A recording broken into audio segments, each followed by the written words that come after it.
अब आ जाते हैं हम क्वेश्चन नंबर 10 पे। इसमें दे रखा है what is the fifth term from the end of the AP this one. अब देखिए उसने कहा fifth term from the end of this AP.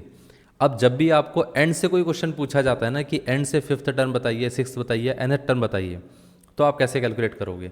इसके दो तरीके होते हैं सॉल्व करने के। मैं आपको दोनों मेथड बता दूंगा कैसे हम सॉल्व करते हैं। पहला मेथड क्या है कि अगर आपको कोई एक इन जनरल फॉर्म में एक एपी दे रखी है ए प्लस डी और साथ में A plus 2d and so on up to last term है एल। अब उसने पूछा कि हमें बताना है कि nth टर्म क्या होनी चाहिए एंड से। एंड से अगर nth टर्म पूछी जाए तो इसका एक फार्मूला रहता है। वो फार्मूला क्या होता है, वो डायरेक्टली बोला जाता है कि यहाँ पर हमारे पास nth टर्म निकालना है तो हम लिखेंगे l minus N minus one into D. जैसा कि हम स्टार्टिंग से nth टर्म लेते हैं तो उसमें हम क्या बोलते हैं, वो होता है a plus N minus one into D. इसमें क्या रहता है, एंड से एंड वाले में l आता है a की जगह और प्लस की जगह यहाँ माइनस आ जाता है, बाकी सब वही रहता है। ये पार्ट क्लियर है। अब इसके बेसिस पे अगर हम देखें तो एंड से अगर हम यहाँ पर कैलकुलेट करें तो वो कितना रहेगा, nth term which is fifth term from and, तो ये कितना आ जाएगा। लास्ट वाला टर्म कितना था 47, तो ये हो गया 47 माइनस कितना पूछा गया था फिफ्थ टर्म, तो यहाँ पर आ जाएगा 5 माइनस 1।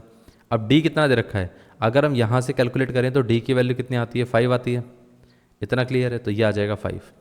तो यहाँ पर ये आ जाएगा 47 माइनस 4 इंटू 5, 4 5 20, तो ये आ जाएगा 47 माइनस 20 इज इक्वल टू 27। ये है ये है फिफ्थ टर्म फ्रॉम एंड। इतना क्लियर है। अब सोचिए कि अगर मैं फिफ्थ टर्म ऐसे ना निकाल के दूसरे तरीके से निकालने जाऊँ तो कैसे हम करेंगे। दूसरा मेथड भी है। हम क्या करेंगे, इस पूरी एपी को देखेंगे, हम क्या कर देंगे, इस एपी को पूरा उल्टा करके लिख देंगे। तो ये एपी रहेगी 47। अब चीज़ सोचिए कि यहाँ पर हम 5 5 करके ऐड कर रहे हैं, बैक साइड में जाएंगे तो 5 5 करके माइनस होगा।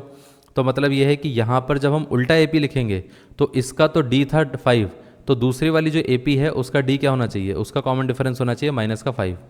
इतना क्लियर है, क्योंकि बैक साइड से हम एपी लिख रहे हैं। तो ये आ जाएगा 42 and so on up to, फिर लास्ट में आ जाएगा 12 7 एंड देन 2। इतना क्लियर है। अब यहाँ से देखिए, अब जो फिफ्थ टर्म थी एंड से ओरिजिनल एपी की, यहाँ से तो फिफ्थ टर्म स्टार्टिंग से हो जाएगा। अब स्टार्टिंग से अगर मैं फिफ्थ टर्म निकालने जाऊँगा तो क्या रहेगा, a plus N minus one into D. अब यहाँ से अगर हम नोटिस करें तो a कितना दे रखा है, a है हमारे पास 47, तो ये आ जाएगा 47 प्लस n कितना था, n था 5 माइनस वन इंटू डी कितना है, d इस केस में माइनस का 5 है, तो ये आ गया -5। तो ये आ जाएगा 47 plus 4 into -5 which is 47 minus 20 is equal to कितना आ गया 27। ये आंसर है। ये पार्ट क्लियर है। तो फिफ्थ टर्म क्या रहेगी 27। अगर हम इस मेथड से निकालना चाहें तो भी हम कैलकुलेट कर सकते हैं, इससे निकालना चाहें तो भी कैलकुलेट कर सकते हैं। बस ये वाला जो फर्स्ट वाला मेथड है इसमें क्या है, डायरेक्टली आपके पास फार्मूला है। इतना क्लियर है। तो उस फार्मूले से आप सीधा सीधा आंसर निकाल सकते हो। अगर आप ऐसा नहीं करना चाहते हो तो आप एक उल्टा एपी लिखिए, फिर उसके हिसाब से कैलकुलेट कर दीजिए। और जो भी एपी रिवर्स में लिखी जाएगी तो जो ओरिजिनल एपी था ना उसका जो कॉमन डिफरेंस डी रहता है, उसका हमेशा जो रिवर्स वाली एपी है उसका हमेशा उल्टा आंसर आएगा। अगर ये 5 होगा प्लस का तो ये माइनस का 5 आएगा, अगर यहाँ पर माइनस का 6 होता तो इधर प्लस का 6 हो जाता। मतलब कॉमन डिफरेंस में अगर प्लस आ रहा है तो उधर माइनस आएगा, उधर अगर इधर माइनस आ रहा है तो उधर प्लस आएगा। ये पार्ट क्लियर हो गया। दोनों मेथड्स क्लियर हो चुके हैं।